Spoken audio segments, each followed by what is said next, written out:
Assalamualaikum. Hari ini kita akan belajar suku kata KBKBK.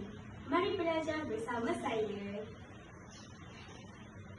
Datuk, Diera, Ketok, Datuk. Diera, Ketok, Datuk. Kasut, KAKSUT, sut. Kasut, KAKSUT, sut. Kasut.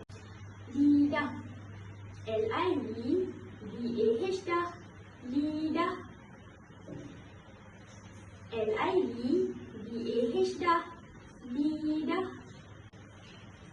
Cicak, CICAK, cicak. CICAK, cicak.